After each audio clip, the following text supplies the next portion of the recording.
Welcome back to Speaking of the Spectrum. This is your host, Shahrukh Sultan. The right way, some people argue to say my name is Shahrukh Sultan because that's how my friends say it, and they give me a hard time. They say that you've dumbed your name down so everybody could hear it, and my retort is, well, let me butcher it for you, so it's easier to say.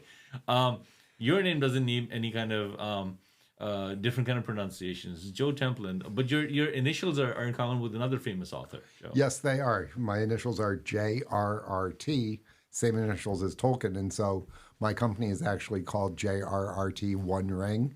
And my attorney, Eric, when he drew it up, asked for it. He's like, "Oh, you're such a dork." I'm like, one, thank you, and two, you recognized it, so you're one of us. You're one of us, yeah.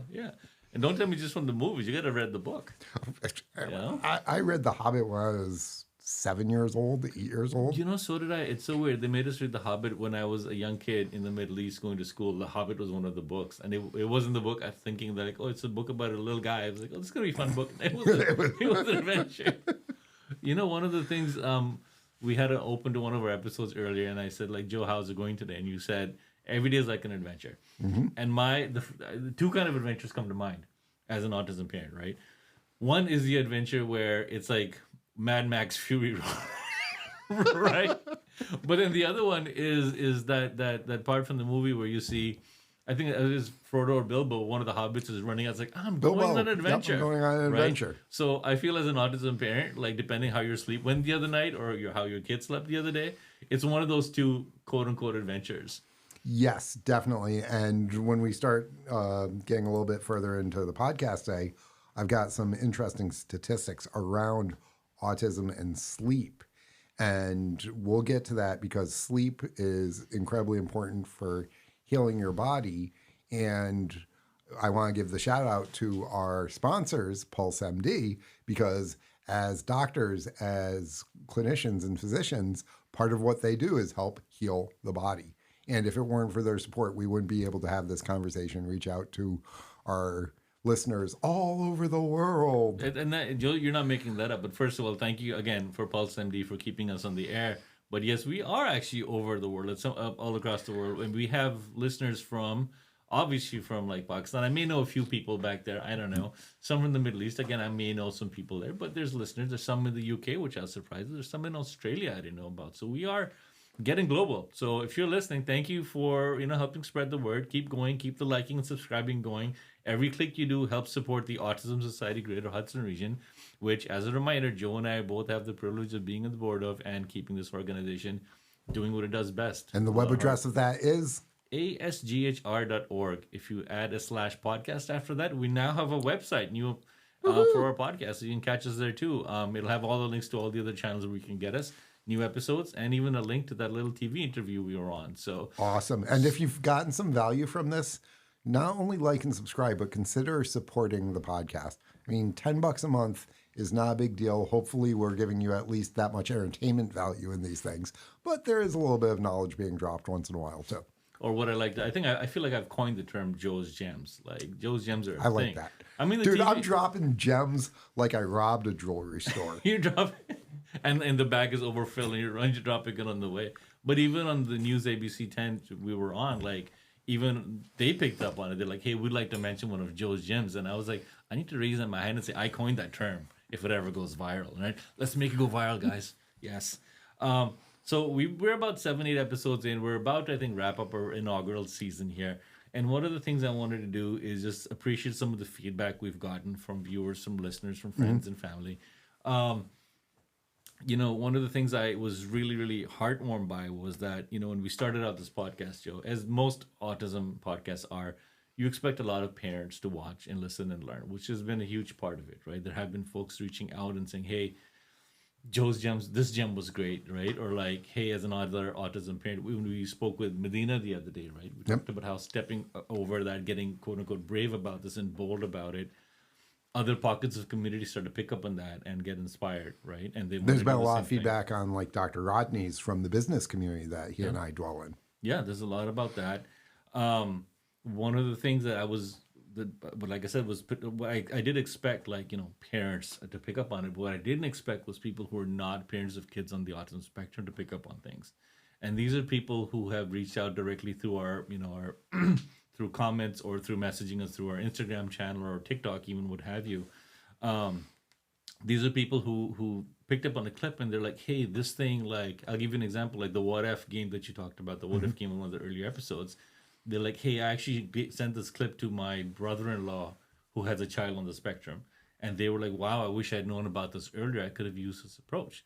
And that to me, it's like, I know we're kind of tooting our own horns here, but it's also like so heartwarming to say, hey, what we're doing here, all the time we're spending and effort is actually doing its job, is to get those kind of things out there. So, and by the way, the What If game I completely stole from my friend Dr. Jason Eichenholz, who is going to be on either later this season or next season. Yeah. And I've got another cool idea on something along those lines that might be able to help people out today. So okay, I'll save that for the Adam Project. All right. Spoilers. One other piece of feedback we get is something that I was partially expecting. It's because this is an autism spectrum. It's not just about the spectrum of how, this ability to take shape or form. It's about how you even address the condition, right? Mm-hmm. Do you use the word autistic? Do you use the word I have autism or I'm autistic? There are different feelings around all of that. And to the extent that Joe and I ever had a slip of the tongue, I think in one scenario you might have said we're autistic parents. What it really meant was we are autism parents. So I didn't mean to offend anybody. We're trying to be pros. We're trying to be helpful here. So if we miss something, apologies. But again, know that at the end of the day, we're trying to fight the good fight with all of you, right? So we don't intend to make mistakes. We don't intend to offend anybody. There's just such a tight line to walk sometimes, and these days I feel like it's so easy to offend anybody. But it's a really big tent, so no matter what we say, we're going to offend somebody. And one of my business associates said, Joe, nothing offends you, so you don't worry about offending anybody, and sometimes you do. And so if I have offended you with some verbiage that is used among certain members in the community, or like my kid likes to refer to himself as, and so that's part of my natural language around it, I apologize. I am trying to behave, which is very difficult for me, but I'm also probably not going to change very much. Sorry. That's completely not sorry. Fair. Yep. But with that heartwarming note, I think we can move on to our fact of the day. Okay. So do you have anything today, Joe, to share with us? Yes. So as I was commenting earlier, you sounded a little tired, and it's partially because of your kid disrupting last night. Ever since I met Joe at the 5K, he's been calling me out anytime I'm tired. He thinks just because that's how we hit it off, he thinks my default state is somebody who's tired. Well, but at least you're not sweaty at the moment. I'll get start getting sweaty if you bring it up again, but proceed. So sleep and autism. Poor sleep actually compounds a lot of the social interaction issues that individuals on the spectrum have. And kids who are on the spectrum have twice the rate of insomnia and sleep issues as their peers. I believe that. And so you get this domino effect from it, where not only do they have sometimes issues interacting with others, and it takes a lot of energy, as Dr. Praslava Lumila was talking about in our last podcast. But when you then compound it with sleep deprivation from having these issues, it just can completely spiral out of control, which is something that I'll talk about in a little bit. But that insomnia affects them in multiple ways, because people on the spectrum, whether they're children or adults, get approximately 1/3 less time in REM sleep also, which means that their body's not healing itself to the same capacity as somebody who's getting full deep REM sleep. And so that creates all sorts of secondary and tertiary health effects potentially. Sleep, I feel like for my personal case with my son, is, I would say, if not, maybe the top or one of the most top concerns or things we're working hard to try to address with my son. And it's a challenge because, again, that spectrum doesn't affect just those who are on the spectrum. It's like, first of all, directly the parents and the siblings, right? Because if my son doesn't sleep well, we don't get to sleep well, but then it affects the younger kids. Your non-neurospicy, as you said, children's sleep habits too. And that's a compound effect, because now the next morning he's going to miss school. Or if he goes to school, he'll be incredibly, disruptive. Right. And it got to a point where he actually had a seizure from it. where there was a time that last summer where, he wasn't sleeping and we weren't doing such a good job, or maybe we just didn't understand what's really causing the sleeplessness. Where it got to the point where, one day we decided to go out of town, maybe change the scenario. He didn't sleep then. We were up all night. We came back. And the day we came back home, the next day was the first day of school. So we're like, let's try to push him to go into school. Maybe that will be help. But it didn't. He had a seizure while we were dropping him off, which is the scariest thing I've ever seen. And 30% of autistic teens has seizures. And that sleep issue is one of the contributing factors in some ways. Yep. So, one of the things we've been working on is, and when we talked with Ludmila about this too in the last podcast, was physical activity and how much that helps, like taking your kid out for a walk, getting them a physical exercise. It's so hard to do that, and there are businesses out there, like we've had Lisa from Bots Bring on the Spectrum here, who has like a fitness class. We have More Movement. We have St. Christopher's Fitness in our local area that does exactly this kind of thing. But as parents, and not even parents, like even organizations, right? Like Ludmila talked a lot about this in the last one, where things that we can do to make the workplace better. And I thought, like, going into that conversation, I thought that it was going to be more about behavioral changes, right? But she actually said, no, it's a lot physical. It's not just about social changes. It's a physical space. Like, give them space to express themselves, give them space to go back, and kind of seclude a little bit to really focus on. It's a physical part is so much of it. And that sleep part is such a big aspect of it too. Is like, give them that time to rest and sleep and come back the next day. You know what? Take a power nap. I've always been a big fan of it. I mean, but it's hard to get a kid to do the power nap. Yeah, as a 4-year-old like you and me, we can. Yeah, we wait. That's our vacation. I'd rather take a power nap than a vacation sometimes. You know what I mean? But yeah, it's the sleep connection is so interesting. How about a hero of the day? Was there anyone you had on your list? Well, I know you always have heroes, so I'm going to kick it back to you on that one. Okay, all right. So with my old eyes, Stephen Wiltshire. If you Google him, a video will come up that will. It went viral a long time ago, and he's the individual who has an insane, and I say insane in a good way, by the way. Again, slip of the tongue. I apologize. Got to be careful. But a really great photographic memory. He's the one individual who you may have heard a story of, who took a helicopter ride over New York City or Chicago, I think. New York City. And when he came back, he drew the entire Manhattan line just from memory. Wow. From that, right?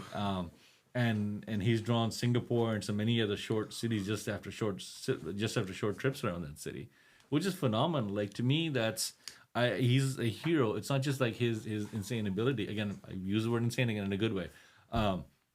But it's that spectrum of abilities that someone who is autistic has, and think about the different applications of that kind of ability, and how many more individuals might be out there who, just because they didn't go viral, aren't recognized. Right. And that's what, maybe marketing companies or arts companies or maybe Google Maps need to go find people like that and get them engaged.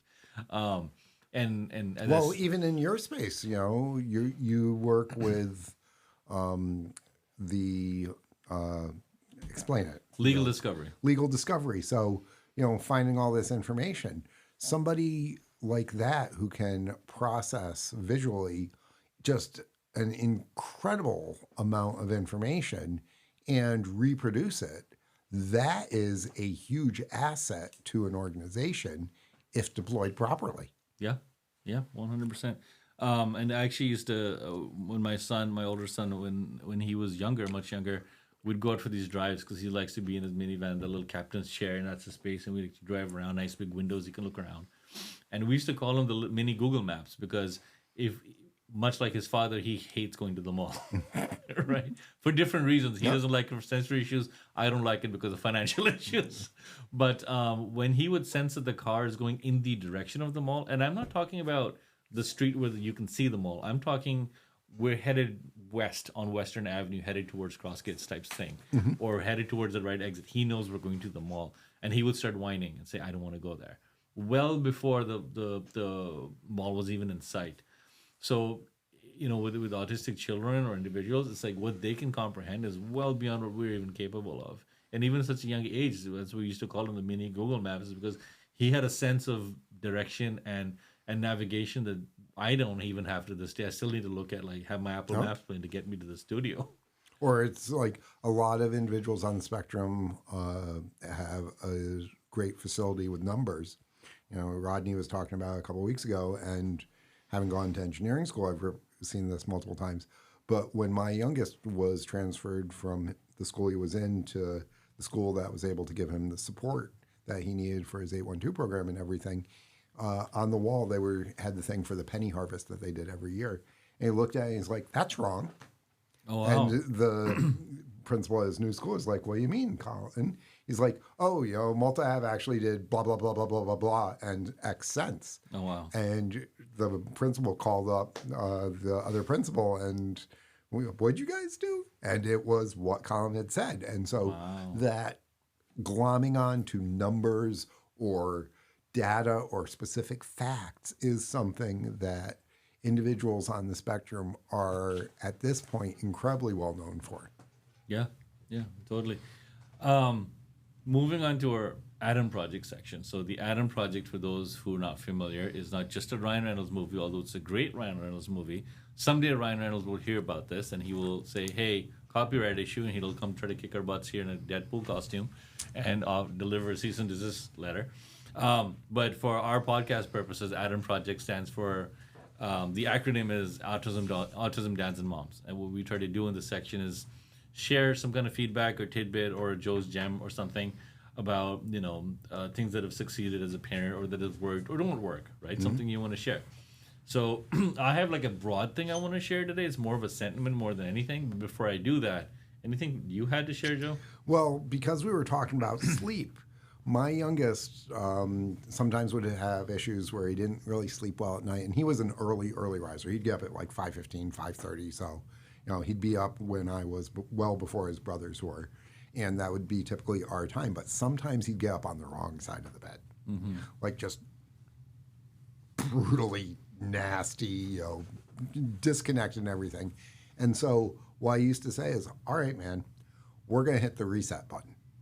Mm-hmm. And I would take him back up to his room. He'd take his glasses off. He'd, take his shoes off if he had them on. He'd crawl back into bed. I would tuck him on in. I would kiss him goodnight as if it was the night before.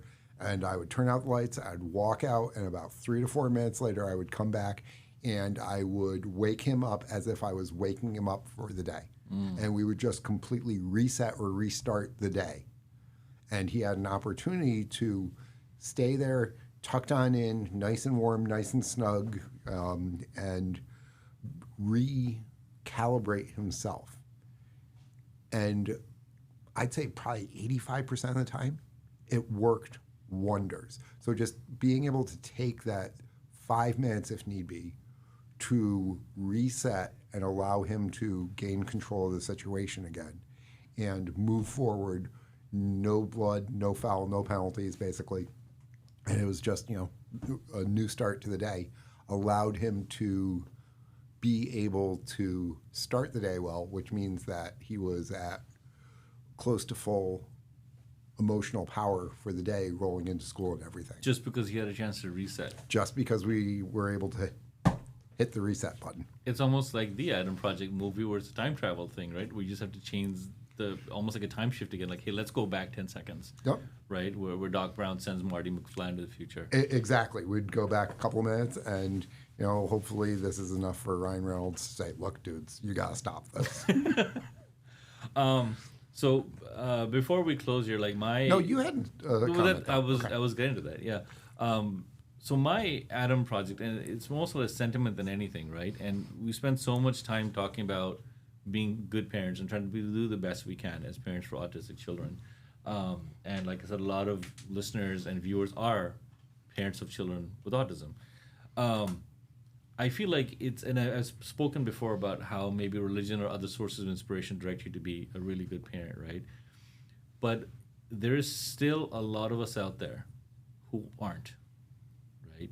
I still hear stories about autism dads or moms who just couldn't get it, right? I get it if you tried. I get it if you really, really tried and it wasn't your thing and you weren't built, you didn't have that maternal or paternal instinct. You tried your best and you gave up. I get it. I said very early in this podcast to give yourself some grace. I get it. But if you are somebody, or if you know somebody who didn't even try, right? That really, really, you got to do a better job, right? Like, forget my religious inclinations towards this, that taking care of a child with autism is your ticket to heaven. Forget that for a moment. Just be a decent human being, right? Mm-hmm. There are dads who've left their moms, their wives, and their kids just because they couldn't handle it. Be a man. Like, honestly, be a goddamn man. Like, step up. Evolve yourself, right? I've had to do this. As many dads out there, you've had to do this. We all have, right? You've been given the honor and the privilege to be a dad. It's one of the best jobs in the world. And when you combine that with being a dad of someone who has autism, who is autistic, that's even a bigger badge or crown to carry. It actually brings more out of you because a sword becomes strong by being exposed to the heat and beaten by the hammer, and it removes the impurities and creates something beautiful and powerful. And those bad days that we have with our kid, those beat us down. I've been there. I've been essentially broken. I've been ready to cry, you know, and